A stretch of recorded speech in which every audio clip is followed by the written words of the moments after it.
Welcome to the latest episode of Galloping Pirate Radio, which happens to be episode 154.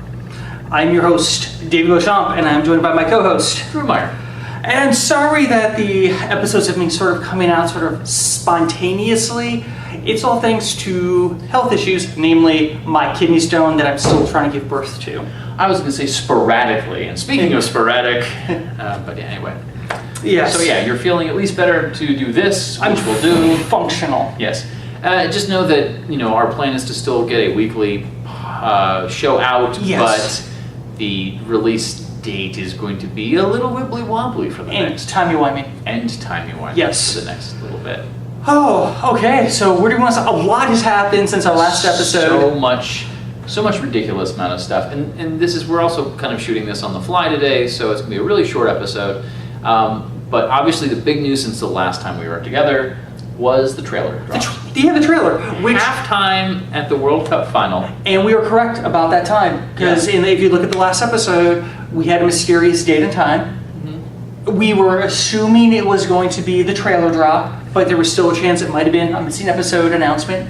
But it was right. It was the trailer. Mm-hmm. Honestly, for Europe and most of the world, that was the perfect time to drop something like this. Oh yeah, well a lot of people were watching that, and I know several people that once the announcement was made that it was going to happen, they also watched the World Cup. I don't care about the World Cup, so I waited until it dropped and then just went online where everyone was furiously posting it. So yeah, no biggie. What do you think of it? I am excited, and I will say this. I haven't gone back and watched it, but I still think the best new series trailer is for Series 6. It's a really gorgeous trailer, but this one, because we're getting into a new Doctor and a new era and so on and so forth, I know that next episode we're going to devote to talking about the trailer. So, and there are one or two points I really want to discuss with you really badly. There's some fascinating things that are mentioned in there, but I will just say that I liked it, and it has made me excited. I don't know how I feel about it. I'm sort of the bizarre counterpoint for once. I liked it. Uh-huh. I liked a lot of Capaldi talking. Mm-hmm. But some of the stuff I saw in the trailer just did do nothing for me. I thought the mini teasers that we got leading up to this got me far more excited than the actual trailer drop. That's partially because if we get a teaser, we can just talk about the things we think it's going to be. Yeah.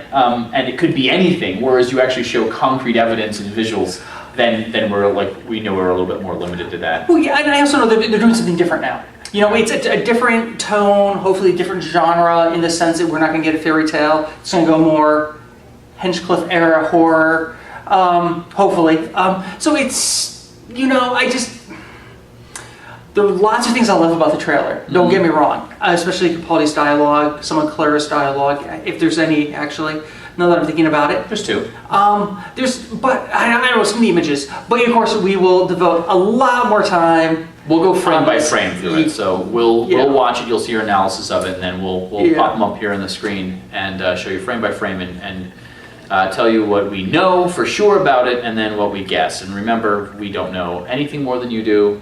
But and like in our previous episodes, we are still abiding by the keep me spoiler free hashtag. Absolutely. Because I won't lie, I have had opportunity to watch the rough cut of the first episode, Deep Breath. I've stayed away from it. I don't want anything to do with it. I want to see it in its entirety, in the way they want to present it, not basically a sales proof to get people excited.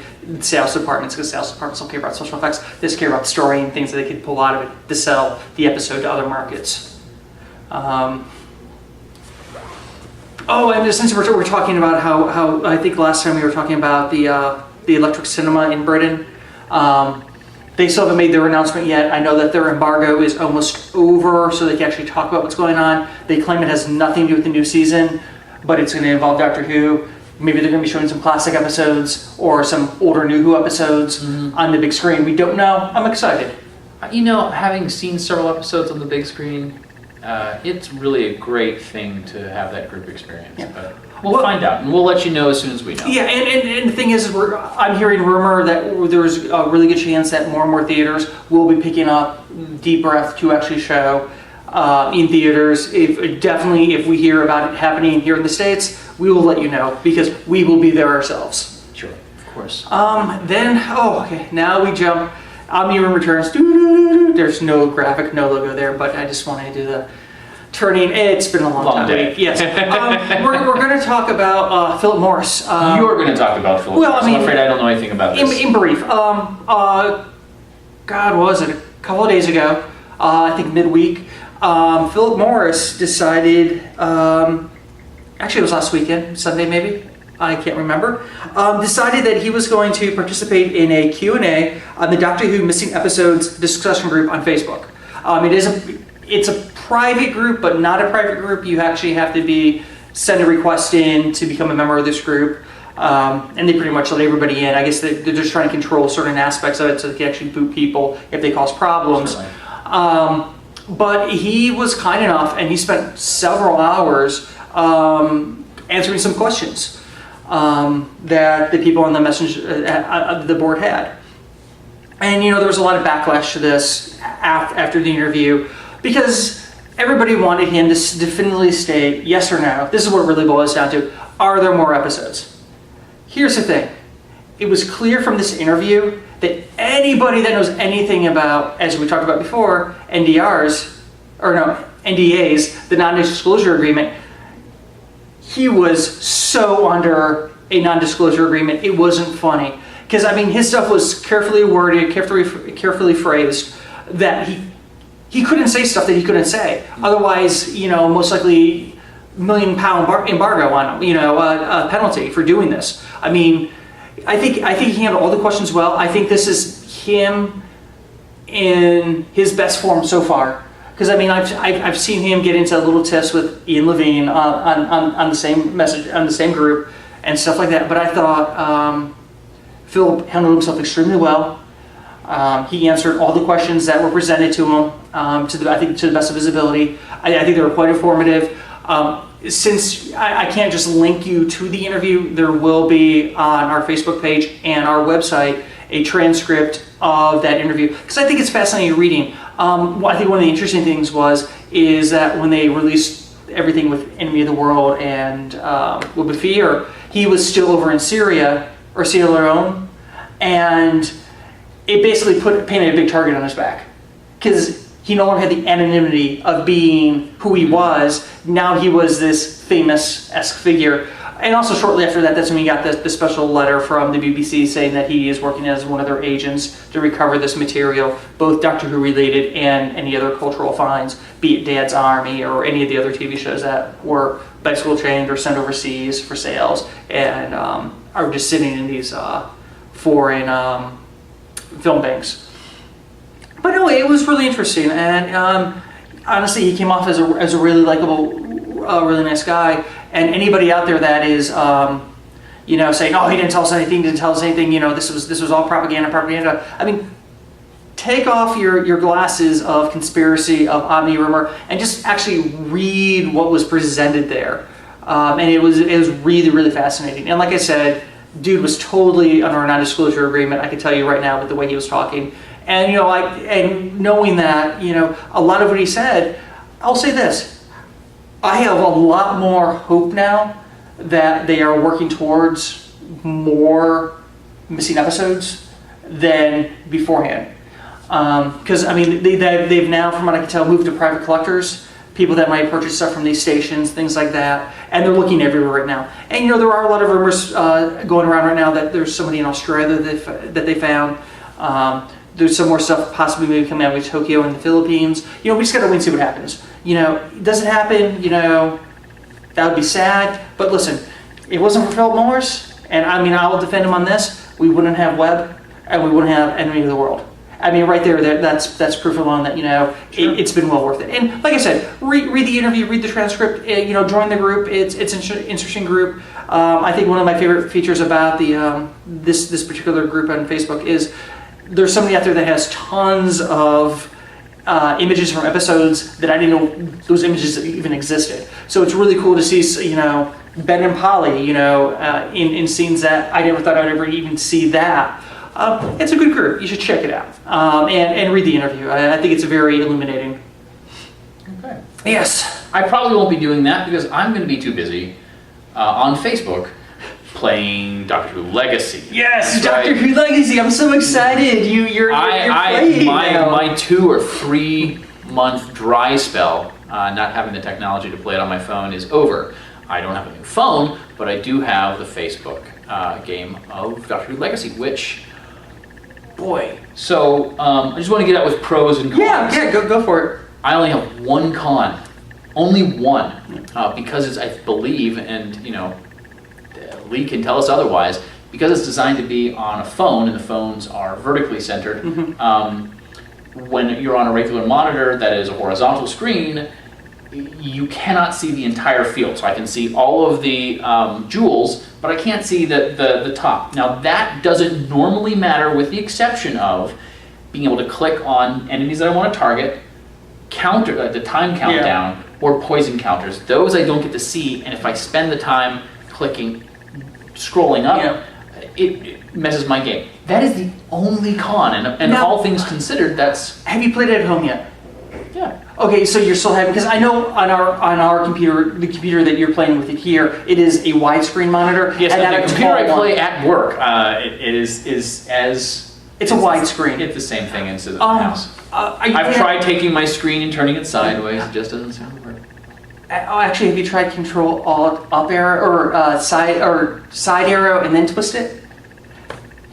No, but I am going to try that. Because here's the thing: is what I'm really curious about, and this is just me, for me being the techie here, is I'm curious that if you played it on one of the bigger monitors that aren't widescreen but are tall, I wonder if you'd have the same problem.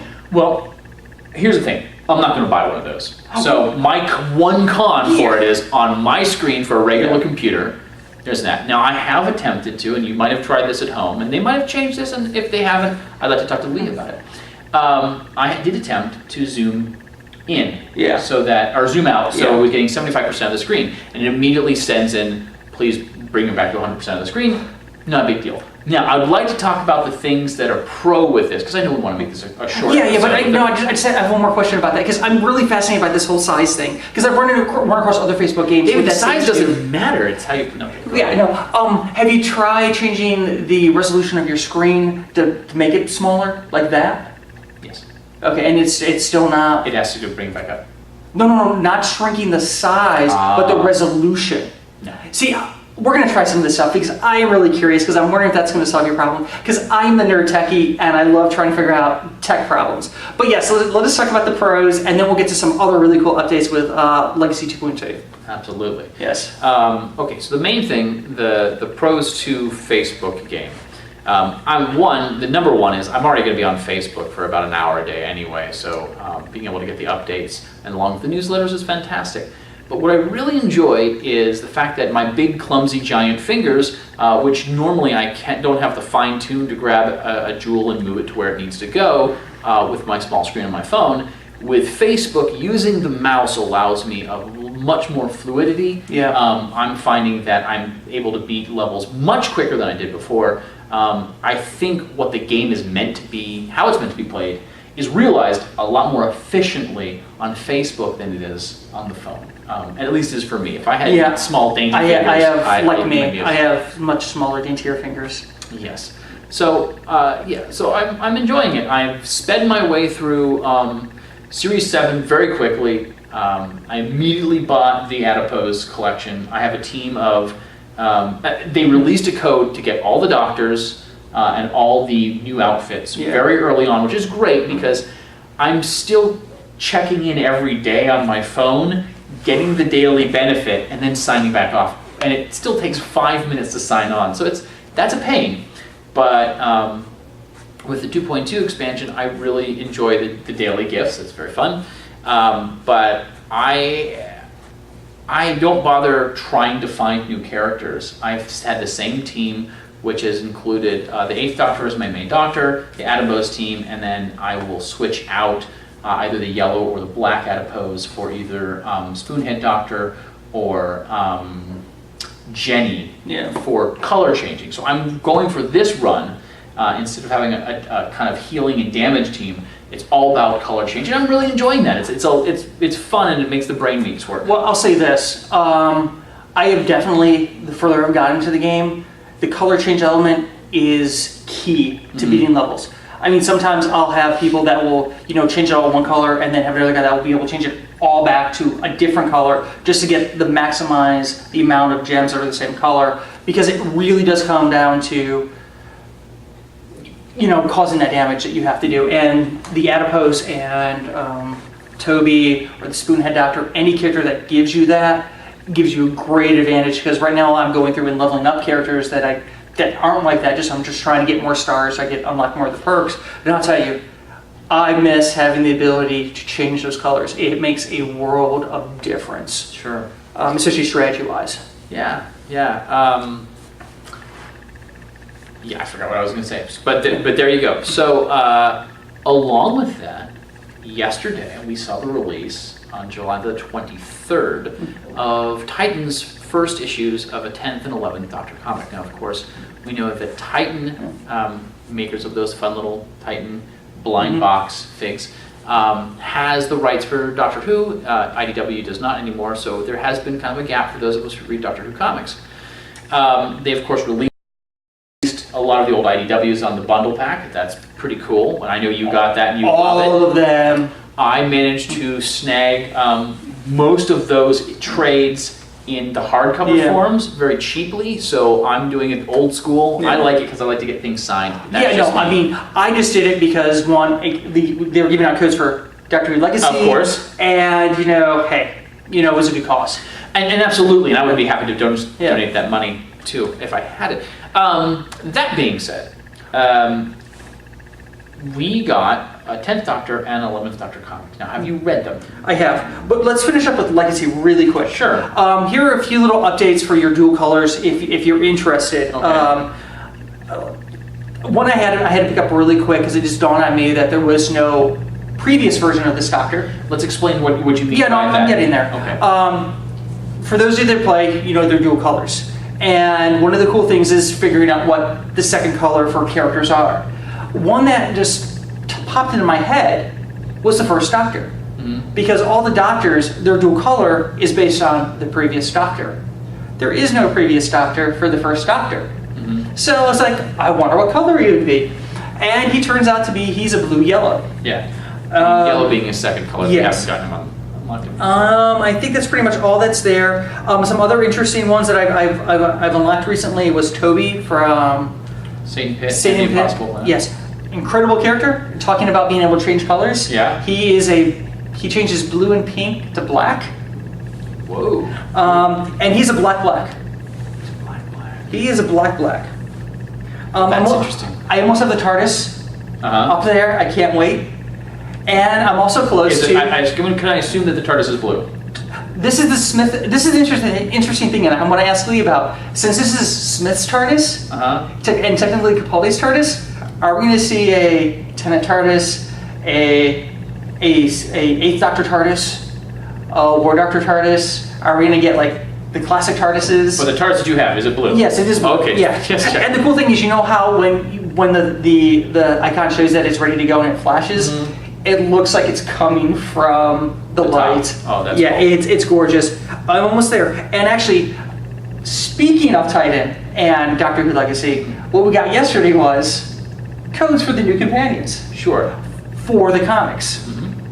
Have you had a chance to play with them yet? I have not. I got them in yesterday, but I wanted to get to Series 5 by today in order to get to the Series 5 special drop. So I haven't gotten a chance to play with them. So we got Gabby Gonzalez, who is going to be the companion for the David Tennant Doctor in his series, and Alice Obafune, who will be Matt Smith, so the 11th Doctor's companion in that series. Codes released for each of them in the respective issues. So if you buy the issue, you can get the code. Well, I think it takes you to a website. It takes you, the website, and the website will give you the code, which is great. So So you can play with both of them. The art looks like it's based off the ones from the comic. Yes. Which so it has a slightly more distinctive look to them. Each one of them being different. And from what I read, they actually had the comic artists help design the actual images that you see in the game. And I think this is great. I think this is a really good synergy between. I think Lee and Sarah with Legacy have been very smart.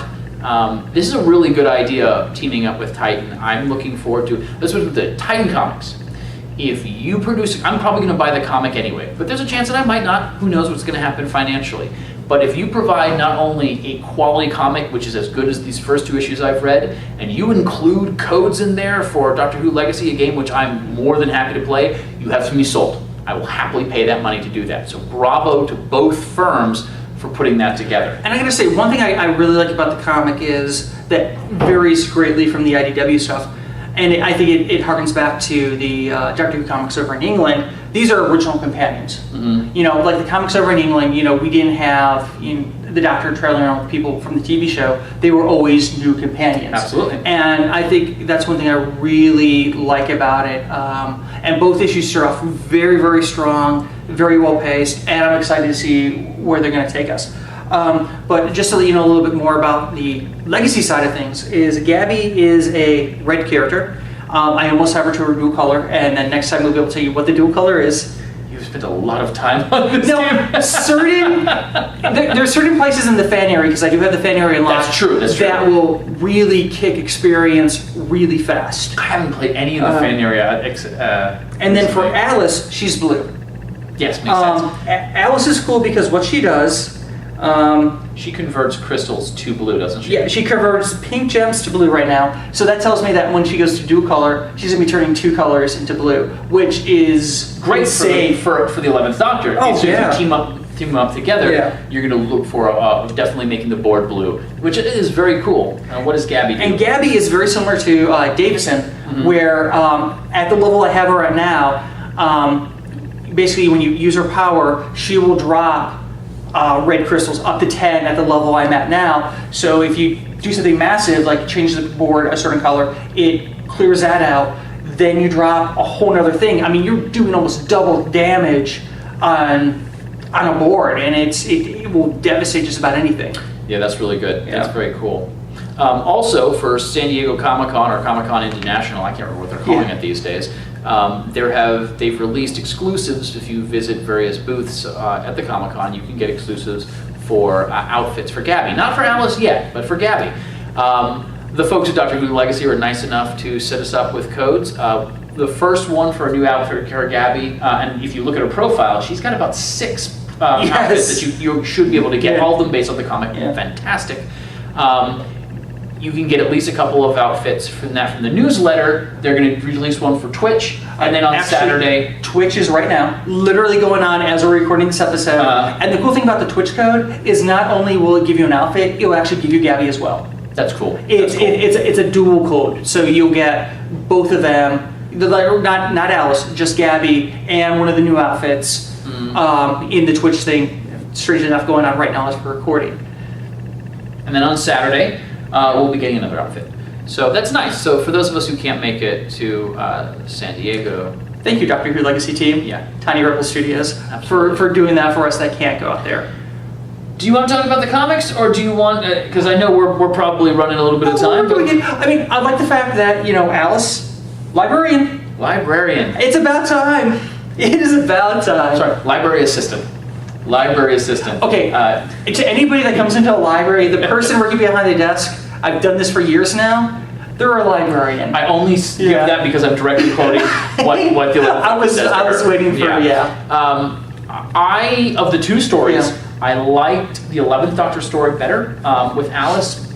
One, because it made me cry. I can't believe this. I not like I wasn't bawling because it's not a sad story, but I definitely became emotional because I think both of these comics really captured a distinct flair. I think both of them really did a good job capturing the tone and feel of the Davies era with Tennant and the Moffat era with Smith. Obviously, Alice's story is a little bit more heartfelt. I'm not going to give any spoilers for it. but it's also self-contained. So if you want to just give it a try and just see, my recommendation, get the 11th Doctor story, read that, because you can read that one issue. It makes me want to find out what happens in the next issue, but just in and of itself, I don't have to continue. See, I'm the opposite. I would recommend the 10th one. There was just something about it. It's Dr. Light. You're really focusing on the companion, the story around it. I'm not gonna say it totally feels like Blink, but I like the aspect. I like the fact that we're getting to know the companion and everything, her world, and how this thing has come into it. Like, I'm not trying to spoil anything. And the Doctor's just there. Barely just there. I know, that's what I like about it. But, and I won't lie, I do like the art better in 10. I do too. And I also like the use of color in the 11th issue. Yes, absolutely. It is very important, very key, and the people at Titan know how to tell a story because they are using all elements of your visual acuity in the storytelling. Everything from what you're reading, good quality writing. You get writing is excellent. Yes, in both of the issues. The art is good in both. I'm just saying I like the 10th Doctor stuff better, and they know how to use color. And I think that's very important because that's another element that people forget that are part of a comic that you could use to tell a story with. Absolutely. I miss the colors of Charlie Kirkhoff from IDW, but what I was saying is, you were saying it feels like a Dr. Light episode. Yeah. I think what's interesting about that first Tennant episode is it really feels like Davies because we spent a lot of time with Gabby Gonzalez's family. Yeah. And that's really what Davies tries to press. Yeah. With Rose, and then counterpoint with Martha, and to somewhat with Donna. I mean, we definitely spend time with the companions' families. Here is no different. We have very different families between 10th and 11th. Yeah. Now, my question for you is, and you might know this, is Titan Comics a British comic company? If I'm not mistaken, it is. Because it feels, the writing, the style feels very British. And because the fact that you know how you compared them to like Davies' era and Moffat's era, I really feel that. Because like I also said, they feel like the old Doctor Who comics that they put out in England back in the day. So I'm kind of wondering if it feels very British to me. And that's one of the things I like about it. I feel a little embarrassed that I don't have notes in front of me about talking about the writers for each one of the comics and the artists. And I'll bring that up for the next time. But I did a cursory examination when I first heard about the comic coming out 2 or 3 weeks ago. And I realized, I didn't realize, I just noticed it was kind of neat that I want to say both of the writers for both series, there's 2 writers for one and 1 for another, that they did work from 2000 AD. Which is of course exclusively British. Yes. So I think there's some Judge Dredd stories in there. But it's been a really long time since I've read a comic book. I bought a single issue of a comic. Yeah. And I bought these, 1, because they're first issues, and I'm a comic nerd. 2, because the codes were in there. Yeah. 3, I want to support a new company. I may buy issues 2. And I'm not saying this because it's like because it's a money thing for me more than things. I may actually go ahead and buy them and see. But one of the things is I do like trades. I actually like trades more. They're travel worthy. I can loan them out to people. Great on the bookshelf. They look great on the bookshelf, especially Dr. Who bookshelf. So anyone from Titan, if you see this, I didn't imagine you sat through the entire thing for this one. But you've done an excellent project. And we'd love to talk to you. We have sent you an email. We'd love to get you on the show. I mean, we've had Lee and Susan. We're looking at you, Andrew James. Yeah, I mean, we would love to have you guys on the show. Talk to you about the comics and everything. Because I'm very excited by chatting with you to see what you guys have in the pipeline, not just Doctor Who wise, but anything. Because if you're going to bring this quality to all your comics, you're a company to keep an eye on. Absolutely. Do you have anything else we want to add before we end this episode? Well, Comic-Con's going on right now. There are a few exclusives, nothing major because a lot of licensing deals have changed around. Some cool things. Again, Titan. There's some really cool Titan exclusives. There's some really cool Titan exclusive comics, namely the first issue, different covers. The Yahtzee looks really, really cool. The Pandorica opens Yahtzee. But yeah, there's August 23rd cannot come quick enough. I can't wait to start reviewing, discussing, speculating New Who. As of today, less than a month away. Yeah. And yeah, no, it's an exciting time to be a Who fan.